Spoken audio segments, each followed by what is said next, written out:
Duplicate സുമതികൾ ഒരുപാട് മാത്രമാണ് അതിൽ ഒരു സത്യവും അന്നുമില്ല ഇന്നുമില്ല ആളുകൾ ഉണ്ടാക്കുന്ന കഥ. അത് 1953 നടന്ന സംഭവം. എനിക്ക് 1-2 വയസ്സുള്ളപ്പോഴാണ് ഈ സംഭവം നടക്കുന്നത്. ഞാൻ ഇവിടെ വന്നിട്ട് 45 കൊല്ലമായി. 79-80 കാലഘട്ടത്തിൽ ഈ മൈലമുട്ട് വന്നതാണ്.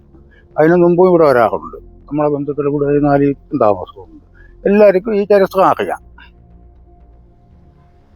കൊണ്ടുവന്ന് കൊന്ന പാർട്ടികളെയും ഈ അടുത്ത കാലത്താണ് മരിച്ചത്. ഈ കൊന്ന പാർട്ടി സുമതിയെ കൊന്ന ആള് ജയിലിൽ കിടന്നിട്ട് ഇപ്പോൾ ഈ അടുത്ത കാലത്താണ് കണ്ടിട്ട് മരിച്ചത്. കാര്യത്തിൽ ഒരു ആർക്കിവ് മുതലാളിയിലേക്ക് അയാളൊരു ജഗാറിനാണ് ഈ സംഭവം നടത്തിയത്. ഈ തൊട്ട് മേളിൽ വളവ് ഇങ്ങോട്ട് തരണ ഒരു നിരപ്പ് വന്നിട്ട് ഇങ്ങനെ വളവ് തിരിഞ്ഞ കമുമല്ലോ, അതിൻ്റെ ആ സൈഡിലാണ് ഈ സംഭവം നടത്തിയിരിക്കുന്നത്. അപ്പോഴെല്ലാ ദിവസവും അവിടെ പോവും, തോലൊടിക്കും. പിന്നെ നടന്ന് രാത്രി 1 മണിക്കും 2 മണിക്കും ഒക്കെ വരും. അതൊക്കെ ഒരു ഡ്യൂപ്ലിക്കേറ്റ് സുമതി കൂടെ ഉണ്ടായിരുന്നു. പലരും കണ്ടുപിടിച്ച് പലരെയും പേടിയാക്കി. അതൊരു കൂടി സംഘമാണ് കേട്ടാ.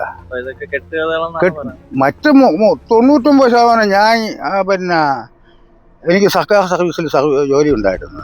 ഞാൻ എനിക്ക് ഈ നായാട്ടും കൂടെ അറിയാമായിരുന്നു. ഞാൻ 24 മണിക്കൂർ ഒറ്റയ്ക്കും തെറ്റയ്ക്കും പാൽ കൊടുന്ന് 2 മണി